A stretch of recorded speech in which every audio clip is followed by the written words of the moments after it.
Ya estamos de regreso aquí en Ahora. Estamos hablando hoy acerca de las pandillas en Nicaragua. En el segmento anterior estuvimos conversando con Ivette Espino, ella es coordinadora de proyectos comunitarios de CEPREV. Nos contaba un poco acerca de la situación actual de las pandillas en los barrios en los que trabaja CEPREV.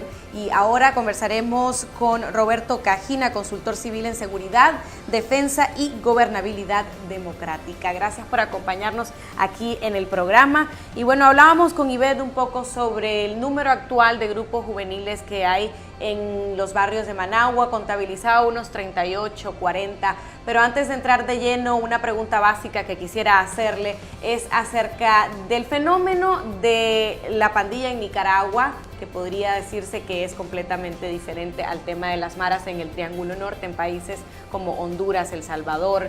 ¿Cuál es la diferencia básica y cómo eso ha precisamente venido evolucionando el fenómeno como tal en nuestro país? La diferencia básica original es el origen mismo de las pandillas. Las pandillas, en el caso de El Salvador, que es donde se concentran originalmente y después se esparcen a Guatemala y Honduras, son conformadas por grupos de jóvenes salvadoreños que fueron expulsados por la guerra civil en El Salvador. Usualmente emigraron hacia California y en algunas ciudades de California donde existen gangs, en inglés las pandillas, propiamente tal, rusas, húngaras, japonesas, mexicanas, etcétera. Estos jóvenes salvadoreños, digamos, aprendieron a vivir en ese ambiente, la defensa de sus territorios, porque además hay una cierta territorialidad en la migración, ¿no? Se ubican en determinados vecindarios, en determinados barrios, etcétera. Pero también aprendieron las malas costumbres, las malas prácticas, es decir, a delinquir como delinquían estas pandillas. Al terminar la guerra civil en El Salvador en el 92, con la firma de los acuerdos de paz, el gobierno de Estados Unidos comenzó un proceso de repatriación de muchos de estos jóvenes, una gran cantidad de estos jóvenes que habían delinquido, que tenían antecedentes penales y que por lo tanto no podían ser sujetos, digamos, de ningún beneficio de carácter migratorio. Al regresar a El Salvador, se reagrupan, aparecen las dos pandillas, la Mara Salvatrucha y Barrio 18, que son rivales entre sí, que no solo rivalizan por el territorio, sino que rivalizan por otros, digamos, extorsiones a transportistas, extorsiones a comerciantes, etcétera. Tienen una estructura jerárquica, si bien no es de carácter militar, digamos, disciplinada, estricta, tienen una estructura de mando, de transmisión de órdenes, de cumplimiento de órdenes.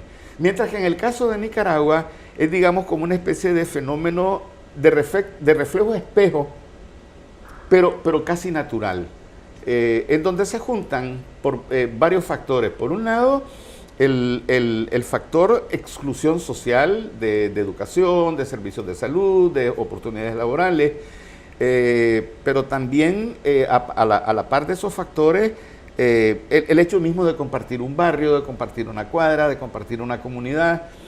No tienen estructuras jerárquicas, no conforman grandes grupos, sino que son pequeños grupos. Estabas hablando de lo que te decía la investigadora de CEPREV, de 38 en Managua aproximadamente. Ni en El Salvador, en Guatemala y Honduras se habla de 38, se habla de 2.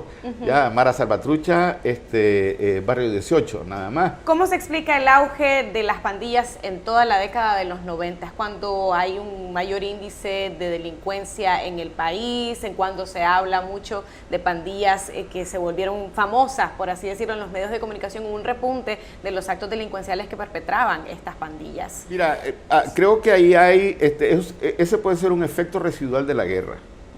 Hay que recordar que una cantidad inmensa de jóvenes fueron al servicio militar y tuvieron entrenamiento militar, capacidad conspirativa, base social, insatisfacciones sociales, insatisfacciones económicas, la necesidad de la protección de la familia, de la novia, de la madre, de los vecinos de la cuadra, etcétera.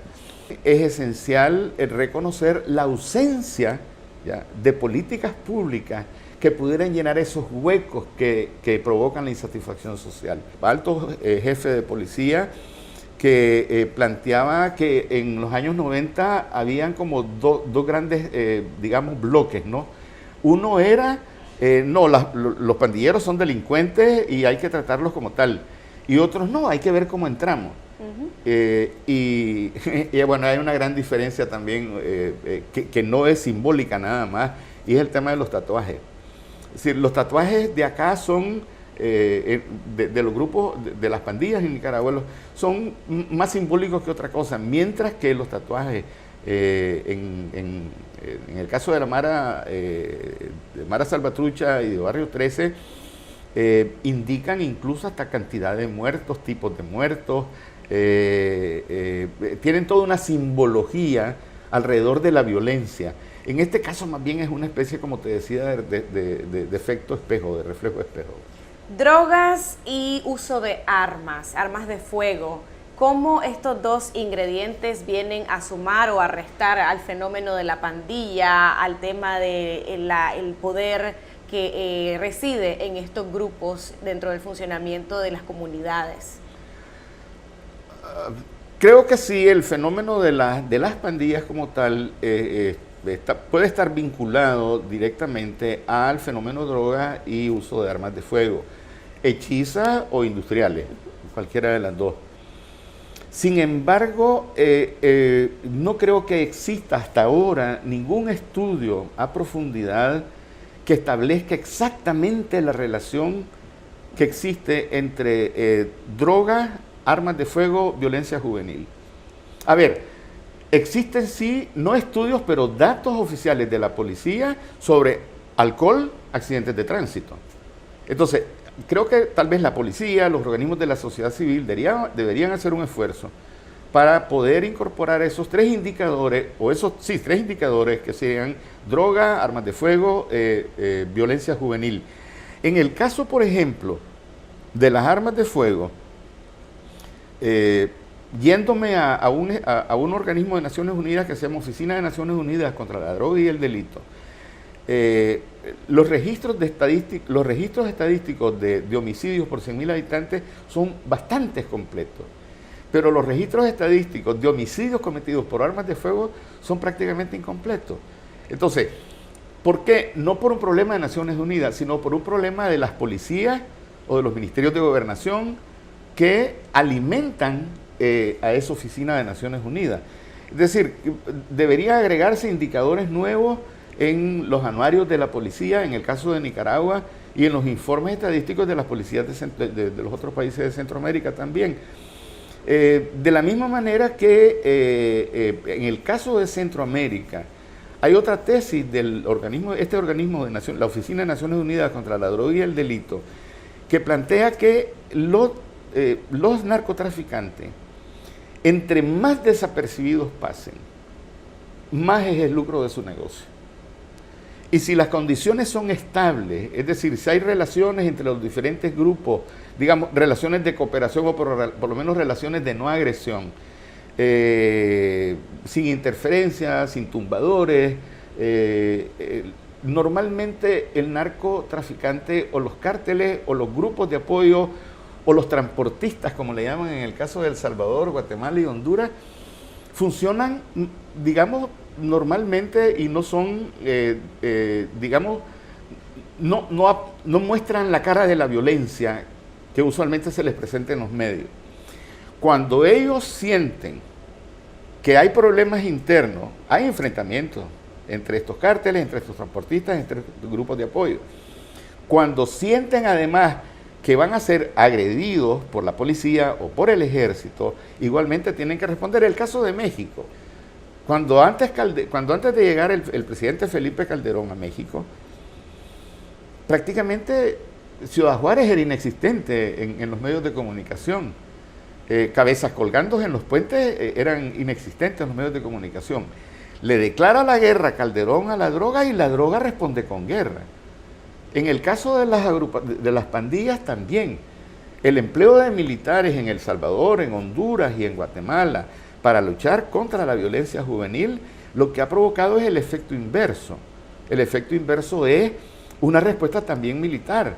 Es decir, pandilleros o mareros en Guatemala, El Salvador y Honduras, armados con fusiles AK, con RPG-7, que son incluso sustraídos por militares de los almacenes militares y vendidos a los grupos estos juveniles. En el caso de Nicaragua hay una diferenciación, Cindy. Existe lo que la policía llama pandillas y lo que también llaman grupos juveniles en situación de riesgo social. La diferencia es una delgada línea roja penal. Quien transgredió esa línea roja penal y asesinó, robó, lesionó, mató, secuestró, extorsionó, eso es pandilla.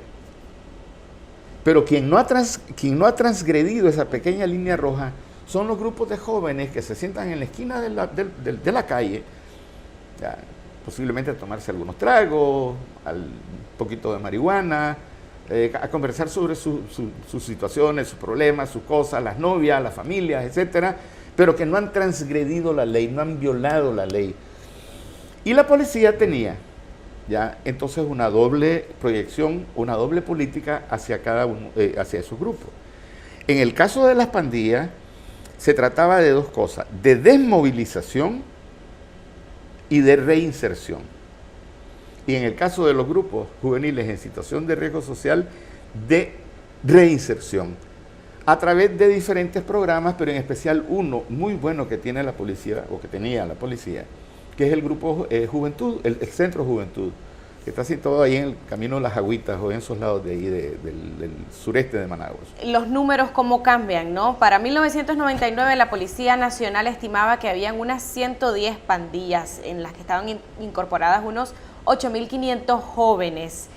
Luego vemos los datos que tiene actualmente CEPREV, que habla de apenas unas 38, y tanto la Policía Nacional como diferentes organizaciones no gubernamentales como CEPREV o más atrás la Fundación Nicaragua Nuestra, pues se jactan de haber logrado hacer esa disminución en el número de pandillas o de cambiar la razón de existencia de las pandillas. ¿Qué tanto se puede creer en que estas son las razones primordiales? El trabajo de tanto policía como ONG fue lo que realmente hizo que se cambiara el tema de la pandilla, o si hay otras razones que están más de fondo. Más bien lo que yo creo que se ha dado es una especie de disolución interna de esos vínculos de amistad, de intereses comunes, etcétera.